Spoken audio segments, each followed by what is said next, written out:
10월 3주간은 제가 여러분과 함께 우리의 삶에서 벗어나야 될 죄로부터, 그리고 두려움으로부터, 의심으로부터 탈출하는 것에 대해서 함께 나눠보도록 하겠습니다. 오늘 첫 번째로 죄로부터 탈출하는 것은 어떻게 되는가에 대해서 함께 나눠보도록 하겠습니다. 제가 한 지역에서 만났던 청년은 그 개척교회 목사님 아들이었는데, 자신의 개척교회를 섬기면서 정말 많은 것들을 섬기고 많은 것들을 배웠어요. 하나님이 은혜를 많이 주셔서 정말 본인이 생각한 것보다 더 큰 은혜를 누리는 그런 경험을 하게 된 거죠. 그래서 하나님 앞에 너무너무 감사한데, 늘 뭔가 하나 부족한, 뭔가 뚫리지 않은 이런 답답함이 늘 그 형제 안에 있었어요. 그래서 항상 기도하면서 이게 왜 내게 이런 문제가 있을까에 대한 고민을 하고 있었어요. 그러다가 이제 결혼할 때가 됐는데, 정말 결혼할 때에 큰 문제에 봉착하게 됐어요. 그래서 어떻게 할까 고민을 하다가 한 선교단체에서 하는 프로그램에 이제 본인이 참석을 하게 되고, 그 프로그램에서 이제 본인이 다시 한번 예수님을 만나고 새로워지는 역사가 일어나게 됐습니다. 그 수련회를 통해서 예수님께서 그 형제 안에 옛습관의 옷들을 벗어버리게 하시고 죄로부터 해방되는 그 역사를 맛보게 해주신 거죠. 그래서 골로새 3장 9절에 보면, 여러분은 옛사람을 그 행위와 함께 벗어버리고 새 사람을 입으십시오라고 이렇게 써 있습니다. 그 청년은 자기가 가지고 있던 옛사람의 옷을 벗어버리고 새 사람을 입고 또 그렇게 결혼하여서 지금은 행복하게 정말 잘 살고 있는 것을 볼 수가 있습니다. 어떻게 여러분 이렇게 할 수 있을까요? 그 수련에서는 각자가 입고 있는 옛 죄의 옷을 벗어버리는 시간을 꼭 갖습니다. 그 시간을. 그래서 그 시간에 되면 목사도 없고 평신도도 없고 모두가 동등한 위치에서 있습니다. 근데 모두가 동등한데 누구 앞에 동등하냐면 하나님 앞에 동등하고, 모두가 죄인이라고 하는 것에 동등한 위치에서 고백하게 되는 것을 볼 수 있습니다. 자신 안에 있는 모든 죄를 입으로 고백하게 하고, 그리고 함께 그 죄에 대해서 용서를 구하고 씻는 이 시간들을 갖게 됩니다. 그 시간 이 청년이 생각하지 않았던 것에 대한 기억이 생각이 나고, 또 그 죄로부터 해방을 받는 그런 놀라운 역사가 일어나게 됐습니다. 결국 자신 안에 있던 죄로부터 탈출하게 되었고, 그 죄에서부터 벗어나서 더 이상 종로로 타지 않게끔 되었던 것을 볼 수 있습니다. 그래서 오늘 저는 여러분과 함께 우리의 삶의 문제와 해답을 해결하기 위해서 내 안에 있는 죄의 문제로부터 먼저 탈출해야겠다라는 생각을 해보겠습니다. 죄로부터 탈출하기 위해서 우리는 하나님과 나 사이에 막혀있는 담이 있는 것을 인정하고 그 담을 먼저 헐어보아야 되는 거 맞습니다. 죄는 나 자신과 하나님 사이를 막는 가장 큰 장애물이 되기 때문에 그래요. 이 죄를 회개하고 나갈 때 우리는 하나님을 다시 만날 수가 있고, 다시 그 세상 가운데서 살아갈 수 있는 힘을 얻게 되는 것을 볼 수 있습니다.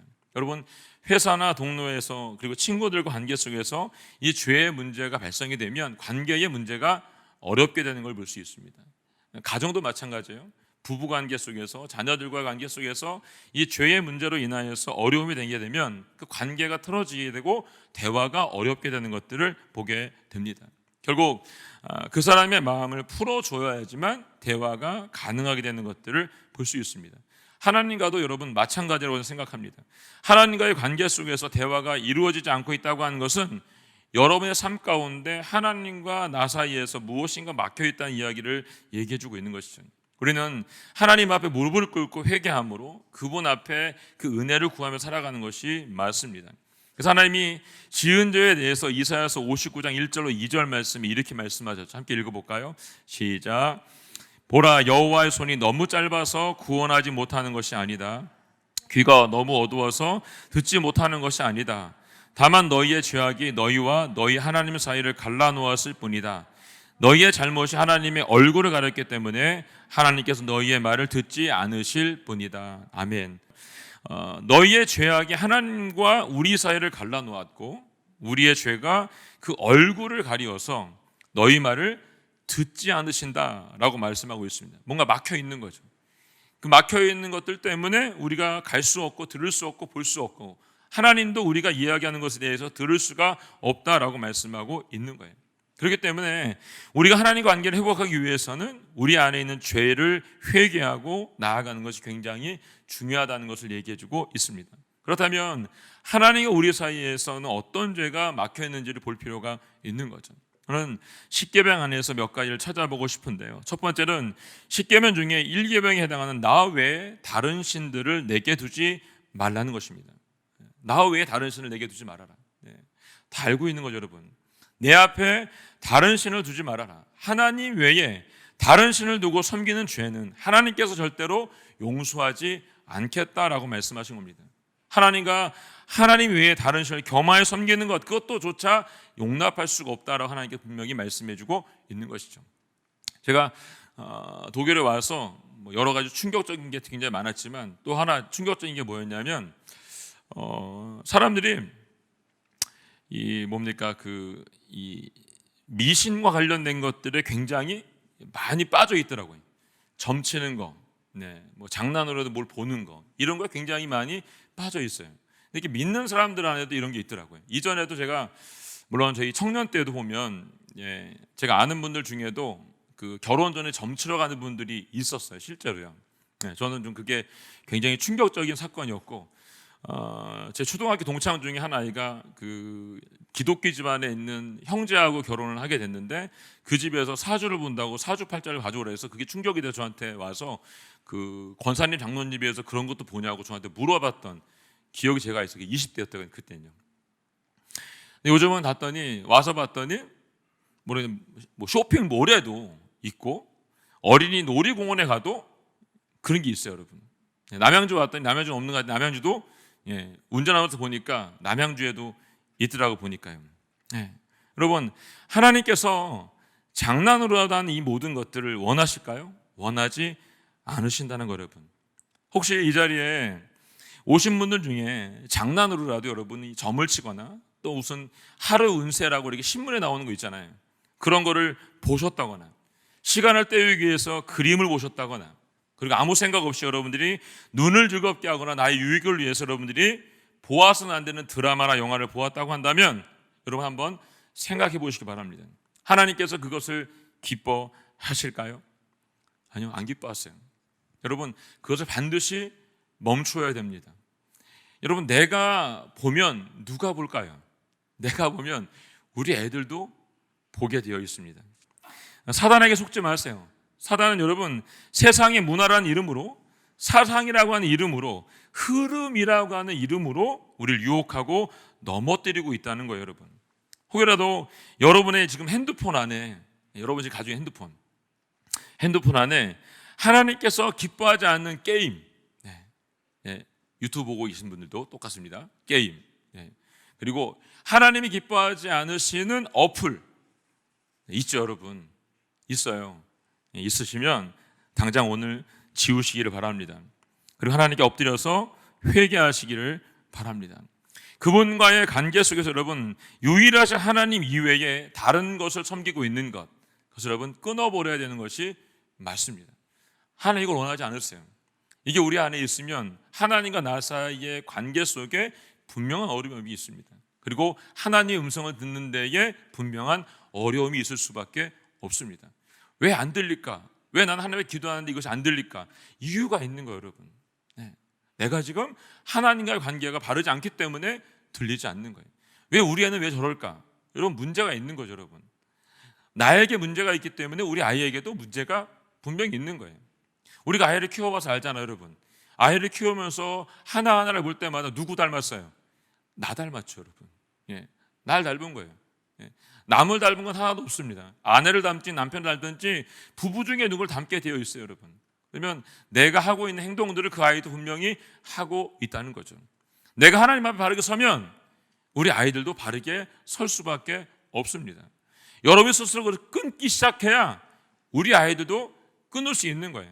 엄마는 보고 있으면서, 아빠는 보고 있으면서 아이들 보고는 게임하지 말라, 말이 안 되는 거죠, 여러분. 장난으로 해도 여러분, 심심해도 여러분 절대로 하지 마세요. 두 번째는 여러분, 하나님의 권위에 도전하지 말라는 거예요. 하나님의 권위에. 하나님 이걸 정말 싫어하세요. 성경 여러분, 민수기 16장에 보게 되면 고라와 다단과 아비람이 하나님께서 부여하셨던 모세에게 주었던 그 권위에 대해서 반박을 하잖아요, 여러분. 어떻게 됐어요? 반박을 해서 땅이 갈라져가지고 여러분 땅이 그것을 다 집어삼켰다라고 얘기하고 있어요. 그의 식구들과 고라의 식구들과 그가 가지고 있던 모든 것들을 땅이 다 집어삼켰다라고 성경 얘기하고 있는 걸 볼 수 있습니다. 하나님의 이름을 욕되게 하는 행위, 장난으로도 여러분 그 권위에 도전하지 말라는 거예요. 그러면 하나님께서 그것을 가장 싫어하시기 때문에 용납할 수가 없다는 거예요. 우리가 그럴 때 주님과의 관계 속에서 분명한 문제가 있게 되는 것들을 보게 된다는 것입니다. 세 번째는 여러분 안식일을 거룩하게 지키는 거예요. 안식일을 거룩하게 지키는 것. 물론 이 수요 부흥제피 오신 분들은 안 그러겠지만 여러분 우리가 살고 있는 세상 속에서 여러분 우리가 열심히 살아야 되는 것도 맞아요. 세상에 우리에게 주어진 일이 있으니까 열심히 살아야 되는 게 맞아요. 그리고 우리에게 주어진 약속인 안식일과 예배에 대한 것들을 거룩하게 지켜야 되는 게 맞아요. 누가 원하시죠? 하나님께서 그걸 원하세요. 우리를 만드신 목적이 거기에 있는 거예요. 하나님을 예배하고 하나님을 기쁘시게 하는데 그 목적이 우리에게 있다는 거예요, 여러분. 하나님 허락하신 이 시간을 지금 내가 어떻게 보내고 있는가를 다시 한번 돌아볼 필요가 있다는 것이죠.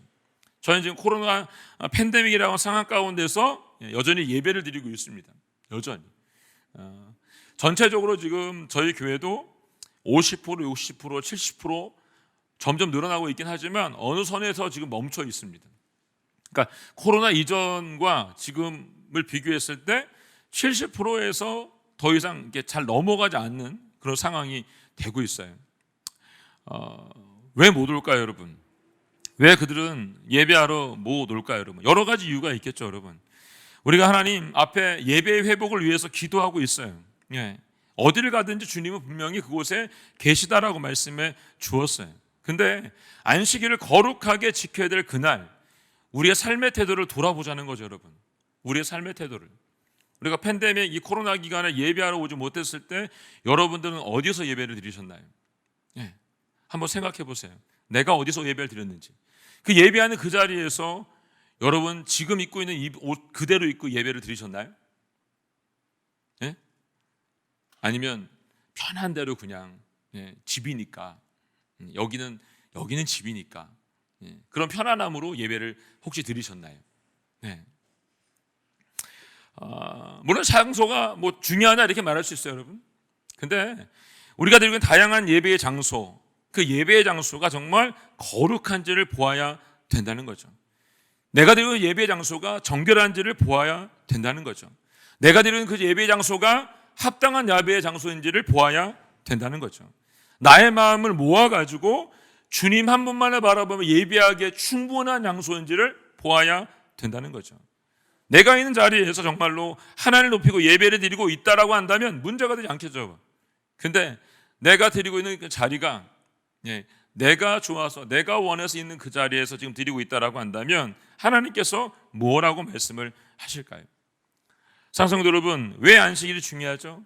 안식일은 하나님과 인간 사이에서 반드시 지켜야 되는 약속이기 때문에 그래요. 약속은 반드시 지키라고 있는 거죠. 그리고 하나님은 그 약속을 지금도 우리에게 지키고 계세요. 누가 어기냐면 우리가 어기고 있는 게 문제예요, 여러분. 이 약속을 지키지 않거나 소홀히 하면 하나님은 하나님의 마음을 우리에게 줄 수가 없는 거예요. 하나님께서 우리에게 기도의 응답으로 해줄 수가 없는 거예요. 우리가 하나님 앞에 약속을 지킬 때 하나님께서 우리에게 주시겠다고 하셨던 약속들을 다시 지킬 수 있고 주님이 우리에게 나아올 수 있도록 만들어 준다는 것입니다. 네 번째는 여러분, 내 이웃의 죄를 용서해 주라는 것입니다. 마태복음 6장 14절 15절 말씀 함께 읽어보겠습니다. 시작. 너희가 너희에게 죄 지은 사람을 용서하면 하늘에 계신 너희 아버지께서도 너희를 용서하실 것입니다. 그러나 너희가 남의 죄를 용서하지 않으면 너희 아버지께서도 너희 죄를 용서하지 않으실 것이다. 마가복음 11장 25절 말씀 읽겠습니다. 시작. 서서 기도할 때에 어떤 사람과 등진 일이 있다면 그 사람을 용서해 주라.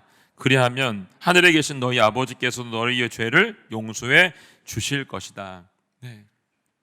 우리가 살아가면서 우리 주위에 있는 분들이 이웃이죠, 여러분. 가족도 이웃이 있고 친구도 이웃이고 친척도 이웃이 될 수가 있습니다. 이웃이 내게 저지른 죄악이 있다고 한다면 회개한다면 그가 용서해 주라는 겁니다. 그래야 내가 하나님인 내가 너희의 죄도 용서해 줄 수 있다라고 말씀해 주고 있는 거죠. 베드로가 물어봤잖아요. 하나님, 예수님 70번씩 7번 내가 용서해 주면 돼요 라고 말했더니 그거 용서하고 더 하라는 거죠, 여러분, 우리에게. 그 용서가 있을 때 비로소 내가 너희의 죄도 용서해 주겠다라고 말씀해 주고 있는 거죠. 오늘 공교롭게 우리가 이제 순장 모임 때 해야 되는 본문이 33장에 나와 있는 말씀인데 거기에 이제 에서와 야곱의 화해의 장면이 나옵니다. 용서의 장면이 나와요. 지금 이 용서와 회개를 통해서 만남이 이루어지게 되고 그 만남을 통해서 하나님께서 깊이 터치하고 있는 것들을 창세기 3장에 말하고 있는 걸 볼 수 있어요. 결국 이 용서와 이 회개를 할 때 어떻게 해요? 받아들이고 수용해 주는 게 굉장히 중요하다는 거예요, 여러분. 그래서 부부 관계에 있을 때 제가 결혼 주례할 때 항상 그 부부가 될 그 두 사람들이 꼭 말하는 게 뭐냐면 용서를 구하면 용서를 받아주는 것을 어려워하지 말라고 얘기해요. 그리고 용서를 구하는 것을 어려워하지 말라고 얘기합니다. 이게 두 개가 잘 되면 문제가 되지 않아요, 여러분. 근데 꼭 자존심을 세우는 사람들이 있죠. 한쪽이 져야 전쟁이 끝나는 거예요. 근데 둘 다 똑같이 싸우기 때문에 이게 안 되는 거예요, 여러분. 그래서 결혼하고서 미친 듯이 싸우잖아요. 미친 듯이. 저희도 결혼하고서 한동안 많이 싸웠습니다. 저희도. 서로가 안 맞으니까. 그럴 수밖에 없는 거죠, 여러분. 근데 시간이 지나면 어떻게 돼요, 여러분? 그게 그런 거지 뭐. 이렇게 되는 거죠, 여러분. 그냥 사는 거죠. 지나면서 용서하면서 화해하면서 그냥 살 수밖에 없는 게 우리의 삶인 거예요, 여러분. 지금 하나님께서 말씀하시는 거 여러분, 그런 용서를 누군가 구했을 때 어떻게 해요? 받아주라는 거예요, 여러분. 받아주라는 거예요. 그래야 내가 너희들도 용서해 줄 수 있다라고 말씀하고 있는 거예요. 결국 여러분, 이 용서는 남을 위해서 하는 게 아니고 여러분, 누구를 위해서 하는 거예요? 이 용서는 나를 위해서 하는 거예요, 여러분.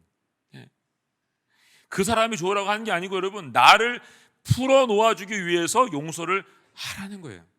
내가 나를 용서해줘야, 그를 용서해줘야 내가 풀어놓아 다닐 수가 있는 거예요. 이걸 꼭 기억하세요. 누군가 용서해야 될 사람이 있다고 한다면 기꺼이 용서해주고 나 스스로를 용서할 수 있기를 예수님의 이름으로 선포합니다.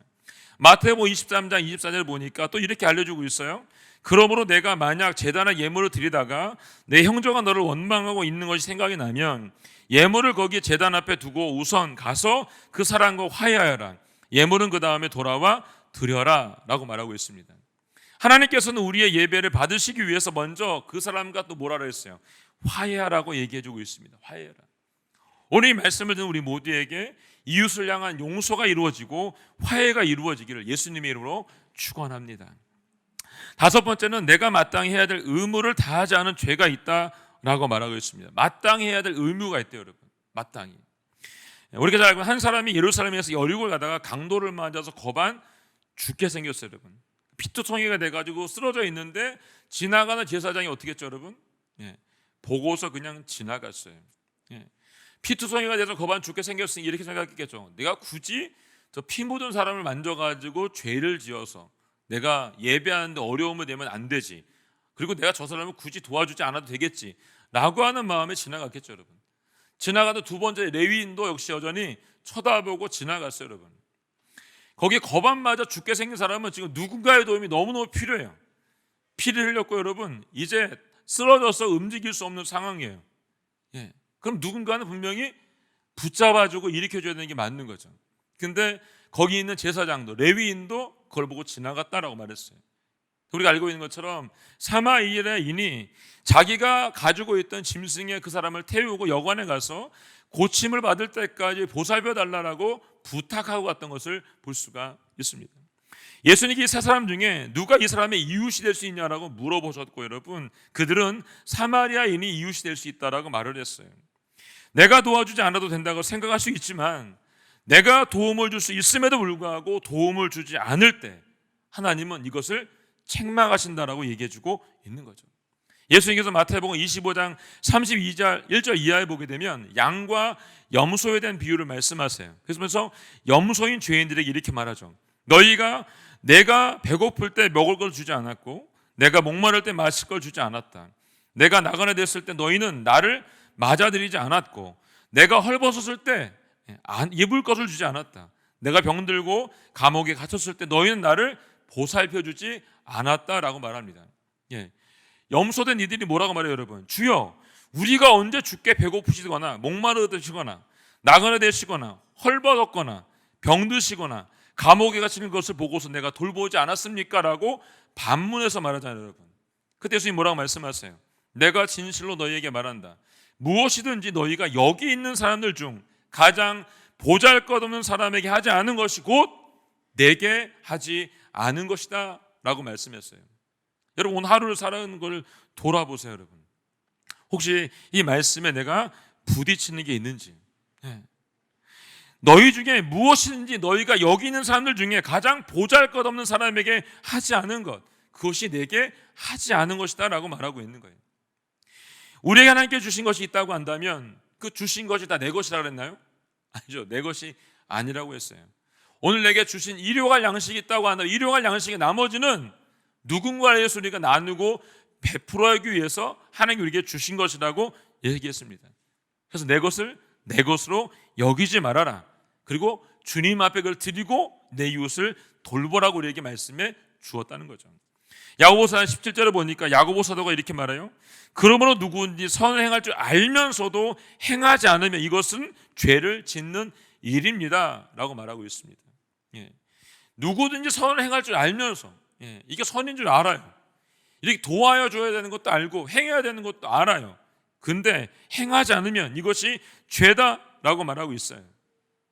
혹여 우리가 삶 가운데 이처럼 내가 이것을 해야 되는 것이 좋은 것인 줄 알면에도 불구하고 하지 않은 것이 있다라고 한다면 오늘 주님 앞에 회개할 수 있기를 예수님의 이름으로 선포합니다. 여섯 번째, 우리는 우리 안에 숨겨져 있는 불순종의 죄가 있다는 거예요. 불순종의 죄. 로마서 1장 29절로 31절 말씀해 보니까 우리가 하지 말아야 될 죄의 목록들이 쭉 기록되어 있습니다. 함께 한번 읽어볼까요? 시작. 그들은 온갖 불의와 악행과 탐욕과 악의로 가득 차 있으며 질투와 살인과 다툼과 사기와 악독으로 가득 차 있습니다. 그들은 수군거리기를 좋아하고 서로 헐뜯고 하나님을 미워하고 건방지고 악한 일을 궁리해내고 부모를 거역하고 어리석고 신의가 없고 인정도 없고 무자비한 자들입니다. 아멘. 여러분, 이 중에 몇 개나 걸리세요? 네? 몇 개나 이렇게. 엄청나게 더러운 것들이 우리에게 감춰져 있다는 것을 우리에게 알려주고 있는 거죠. 근데 잘 모르고 있는 거예요. 숨겨져 있기 때문에. 우리의 평소에 이게 나타나면 좋은데 이게 평소 일상생활 할 땐 잘 나타나지 않는 게 문제, 여러분. 근데 어떤 일이나 어떤 상황에 부딪히게 되면 나도 모르는 사이에 내 속에서 이게 불쑥불쑥 나오는 거죠. 툭툭 튀어나오게 되었어요. 사람마다 다 다르겠지만 여러분 어떤 때 이렇게 불쑥불쑥 나오세요? 전 여러분 제가 운전하면서 제가 요즘 기도하니까 되게 좋아요. 근데 기도하면도 좋긴 한데 이게 오랜 시간 운전을 하니까 한편으로는 여러분 제 속에 숨겨져 있는 게 뭔지 자꾸 나와요. 뭔지 자꾸 이렇게 나오는 거죠. 그러면서 또 하나님 앞에 회개하는 시간을 제가 갖고 있는 거죠. 불쑥불쑥 내 안에 나오고 있는 것을 보면서 한편으로는 슬퍼요. 여전히 내 안에 이게 아직도 있구나. 괴로워요. 왜 이걸 아직도 못 끊고 있지 내가? 라고 하는 생각이 괴롭죠. 또 한편으로는 내게 회개할 수 있음으로 인한 하나님 앞에 기쁨이 내 안에 생겨나는 것을 보게 된다는 것입니다. 여러분 안에 이런 상황이 벌어져서 내 안에 나도 모르는 상황 가운데 이와 같은 일들이 계속해서 여러분 안에 불쑥불쑥 튀어나올 때 주님 앞에 회개하고 그것을 끊을 수 있기를 예수님의 이름으로 선포합니다.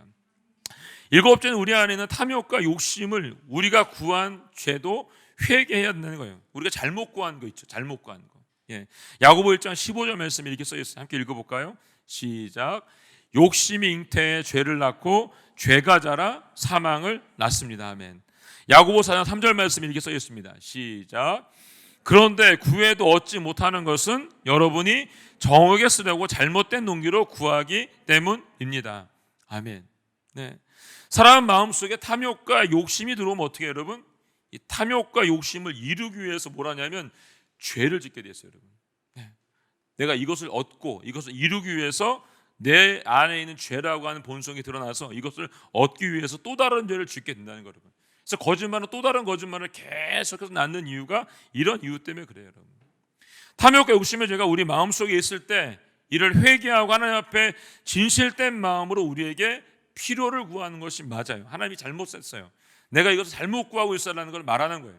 주님이 우리에게 말씀하셨어요. 내가 무엇을 먹을까, 무엇을 입을까, 무엇을 마실까 염려하지 말라고 말했습니다. 내가 다 알고 있다라고 말씀해 주었어요. 하늘 아버지께서 우리에게 필요한 것들 어떻게 해요? 다 채워주겠다고 말씀해 주었어요. 근데 욕심으로 내가 구하고 있고, 내가 호화롭고 사치스럽게 탐욕스럽게 살기 위해서 내가 구하고 있다라고 한다면 하나님께서는 절대로 그 기도 가운데 응답하지 않으신다는 거예요, 여러분. 그래서 우리가 구한 것들 중에 혹여라도 내가 원하는 것을 내 뜻대로 구한 것이 있다고 한다면 잘못 구한 것을 알고 회개하고 노력해야 된다는 것을 알려주고 있는 거예요. 내 안에 죄로부터 탈출하기 위해서 저는 지금 여러분들에게 7가지 회개의 목록들을 나누어 주었습니다. 저는 이렇게 길게 이야기한 이유가 있어요. 오늘 본문의 말씀을 함께 보고 싶었어요. 역대하 7장 13절 14절 말씀 다시 한번 읽어보도록 하겠습니다. 13절 14절 말씀 시작. 내가 하늘을 닫아 비가 오지 않거나 메뚜기 떼의 명령에 이 땅의 생산물을 갉아먹게 하거나 내 백성들 가운데 전염병을 보낼 때 내 이름을 불리는 내 백성들이 악한 길에 돌이켜 스스로 낮아져 기도하고 내 얼굴을 구하면 내가 하늘에서 듣고 그들의 죄를 용서하며 그 땅을 고칠 것이다. 아멘. 네. 오늘 이 말씀은 여러분 솔로몬이 성전 봉헌식을 마치고 난 이후에 하나님께서 솔로몬에게 주고 있는 말씀인 것을 볼 수가 있습니다. 11절과 12절 말씀이 이렇게 써 있어요. 솔로몬이 여호와의 성전과 왕궁 공성을 다 마치고 여호와의 성전과 자신의 왕궁에 해야 할 모든 일을 계획한 대로 잘 이루었습니다. 여호와께서 밤에 솔로몬에게 나타나 말씀하셨습니다. 내가 네 기도를 들었고 이곳을 제사받기 위한 성전으로 삼았다라고 말씀하셨습니다. 네. 그가 하나님 앞에 봉헌해 드린 이 성전을 주님이 받으시고 내가 제사를 받기 위해 이 성전을 내가 받았다라고 주님이 분명히 해서 말씀해 주고 있다는 거예요, 여러분. 근데 그 다음에 나온 말씀이 이 말씀이에요. 너희가 죄 가운데 너희가 하나님을 떠나고 너희가 나하고의 관계 속에서 단절이 되게 되면 어떻게 되냐면 내가 하늘을 닫고 메뚜기를 보내고 생산물을 갉아먹게 하고 전염병을 보내겠다라고 지금 엄중하게 말씀을 해주고 있어요. 여기서 언급하고 있는 비가 오지 않은 가뭄은 경제를 어렵게 하겠다는 거예요.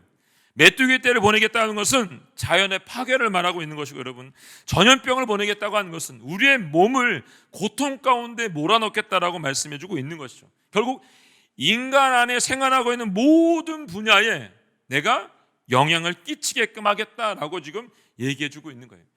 너희의 몸 구석구석마다 너희가 살고 있는 구석구석마다 너희의 나라 구석구석마다 이 온 인류마다 내가 어떻게 하겠다라고 분명히 말씀을 해주고 있는 거예요, 여러분. 그럼 돌아보세요. 지금 우리가 살고 있는 세상이 어떻죠? 여러분 지금 전쟁이 안 났을 뿐이죠, 여러분. 전쟁이 난다는 소리가 계속 나오고 있습니다, 여러분. 예. 여러분 저는 안타까운 게 있는데 이게 여러분이 들을 때 좀 잘 듣고 좀 이게 좀 뭔가 이렇게 할 때 좀 잘 좀 공부 좀 하고 이렇게 한번 더 깊이 생각도 좀 한번 보고 좋겠다 이런 생각을 할 때가 있어요, 제가. 예. 지금이 딱 그런 상황이 된 거예요. 이 코로나라고 하는 상황도 사실 여러분 우리가 더 깊이 보고 더 들어가서 보면 세상에 말하는 것과 다른 것들도 있다는 걸 볼 수 있는 눈이 생기거든요. 전쟁의 소문이 있고 계속해서 뭔가 되어지고 있는 이야기 속에서 우리가 보아야 되는 게 분명히 있다는 거예요, 여러분. 현재 당하고 있는 코로나의 상황 속에서 계속 경제는 어려워지고 있어요, 여러분. 정치는 말도 할 수 없죠, 지금 여러분. 우리의 가정은 어떻죠? 가정도 사실 어려워요. 개인은 어때요? 개인도 어려워요, 여러분. 계속해서 심각한 문제 가운데 빠지고 있는 거죠. 우리나라 경제가 지금 30%가 지금 인플레이션 올라갔어요, 여러분. 터키는 지금 70%가 경제가 70%가 성장해서 올라가서 인플레이션이 점점 심해지고 있는 상황 가운데 있어요, 여러분. 네. 언제 전쟁이 날지 지금 나도 여러분 정말 이상하지 않을 정도의 현상이 지금 우리 주변에서 계속해서 일어나고 있다는 거예요, 여러분.